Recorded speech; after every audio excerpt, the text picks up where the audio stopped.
Hello guys, what's going on? And in today's episode, we will be talking about win rates of the players who are still currently in the game. Now, I will also be dropping a video tomorrow about the next two eliminated people, Yule and Wendell. So I will not be covering Wendell in this video. Here we have the 11 players who are still currently in the game. And what I basically did is I tallied their win rates throughout their entire season. So, for example, Denise, I would only take her season that she played in Philippines rather than Tyson, who played in Heroes vs. Villains, Blood vs. Water, and Tocantins. So, basically, I'm going to review their actual win rate and what their win rate was to win a challenge in this season, Winners at War. So, coming in at number 11, we have Denise Martin. Now, Denise, she performed very terribly in her other season. I think it was because she was stuck with a whole bunch of incompetence, and that is what caused her to have such a low percentage. You guys probably predicted this. But before we move on to the final 10, I'm not going to stop talking about Denise right now, but before we move on to the final 10, I would like you guys to predict number 1 being the highest and number 10 being the lowest. Where do you think they fall? She has a 2% win rate, so that challenge that she just won, she probably isn't going to win another challenge this season. She's probably only going to be taken on rewards. I don't really think that she's going to win any other challenges. Then, at number 10, we have Ben. Ben, in his original season, he had a 33% win rate. He comes in at number 10 at only 5%. That's still 1/20th of a chance. You can still probably spin the odds. Like, I have a D20 right here, because I'm a nerd. Basically, if we were going for this, he'd have to roll a 1. It's a 4, so no. But if you rolled a 1, he would be able to basically get a point. I think Ben is not playing a good game at all. He is playing it kind of sloppily, and I don't even think that's a word, but I just don't feel like he is doing a good job at this point. And I think Adam is totally right about Ben. At number 9, we have Tony Vlachos. Now, Tony, in his 2 seasons, Cagayan and Game Changers, Tony has an 18% win rate. In the game, he has a 6% win rate for any challenges. Technically, it's like 5.6%. And that's basically what Tony is doing. I think Tony is playing a better game than he was in Game Changers. He has a solid alliance. He can work things out. And he can also, he hasn't been trying to find idols, going crazy as much as his previous seasons. Number 8 is Sophie. Sophie, in her original season, which was South Pacific, she had a 36% win rate. And in this season, she too, like Ben, has a 6% win rate, or a 5.6 as we're counting it as. Sophie is a mastermind. She has an idol that no one knows about except for Sarah. She didn't even tell Ben, who was in her alliance, like many dumb people do in this game. Sophie's playing very methodical, and I think she's going to be able to play a good game. Number 7, Adam Klein. Man, I love Adam. He is probably my favorite one in this season, other than Nick. He, in his original season, he had a 38% win rate. And he now has a 16% chance to win this game. Well, 6% chance to win the immunity. Adam, I believe, is playing an excellent game. He has been at the bottom of about 4 tribals that he has not had immunity from, and he's managed to pull himself forward just so he can stay in this game. He did it with the first tribal vote out when him and Denise went sneaking off. He did it at the vote out of Danny Boatwright, where he gathered all the new schoolers and they basically took them out. Then he did it in the Ethan elimination, where sure he wasn't on the top, but he definitely didn't get eliminated.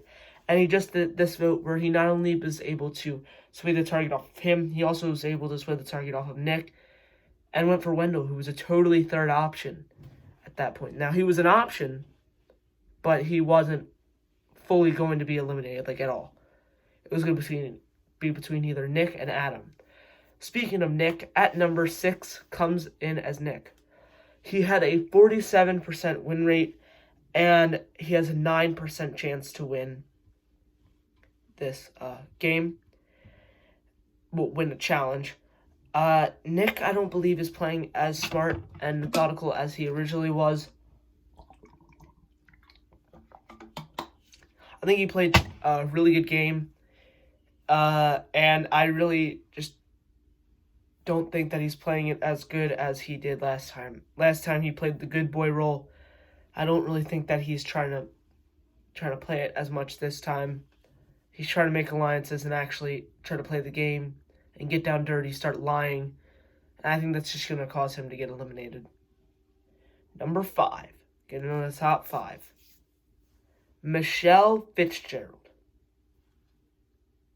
Now, Michelle, in her original season, she had a 50% win rate. She actually didn't go to tribal until the actual merge, which is actually pretty shocking. And she also comes in at 9%, just like Nick. I think she has a little bit more because she has 50%, unlike Nick, who had 11 out of 23 in his season, while she had 11 out of 22. Michelle, I don't think, is playing a good game. She wants to prove herself, and I really don't think that she's proving herself as much in this season. At number 4, we have Kim Spradlin Wolf. She had 61%, which is a really good number, but she only played 1 season.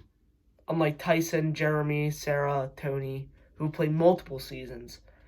Because those are the only 4 who actually have connections in this game. Sarah, Tyson, Jeremy, and Tony. Those are the only 4 who have played 2 seasons. Then we have Kim. We get to Kim. Now, Kim has a 10% win rate. So, just like that, I'll roll a d20. If she gets a 1 or a 2, she would win immunity. 15, no. Kim has a pretty good win rate. She is playing an excellent game, I think. Although, like Michelle, Kim has managed to stay out of the drama and keep herself in the majority, which is a good thing for Kim, because that's how she managed to play her original season, and I think that really works out for her. In number 3, we have Sarah Lucina. Sarah Lucina has a 36% win rate, and, well, in her other seasons, but in her actual season, she has a 13% win rate. Sarah was a real threat, but she's kind of dialed it down, so I don't think she's playing as great of a game as she originally was. And that brings us to our number 2, Jeremy Collins. Jeremy Collins had a 31% win rate in San Juan de la Sur, and in Cambodia. He has a 14% win rate, so I'll just do the thing again. So if he gets a 1, 2, or a 3, he's basically assured. Okay, he gets a 10. Okay. Jeremy is playing not great of a game. He said he was going to use the same strategy in his confessional, but it doesn't seem like he's doing the same strategy. I think he's doing the opposite, where he's actually working with the meat shields and trying to get out the smaller players like Adam, Sophie, Denise. And then our number 1 is Tyson Apostle. He has a 43% win rate in Tokenshiens, Heroes vs. Villains, and Blood vs. Water. And he has a 19% win rate in total. So I'm going to roll the dice. If he gets a 1 through a 4, he wins. He gets a 10. Okay, I'm just done rolling that dice. Tyson, I think, is playing a good game. He's trying to lay low because that's what got him eliminated the first time. And I think he's trying to form new alliances and not start to stir up the pot like he did last time. Anyway, if you guys are wondering how I got these numbers, what I basically did is I took from their seasons, I took the amount of challenges they won versus how many challenges they competed in, and then divided it, and that gave me their answer. And then I added up all their wins through all the seasons that the 11 have played in, and then I took their actual wins and divided it by the total amount of wins, and that's what gave me the win rate in Winners at War, my bad. And I believe it adds up to 100. I haven't really checked, but it seems pretty legit. Anyway, I hope you guys enjoyed this video. Make sure to like, comment, and subscribe.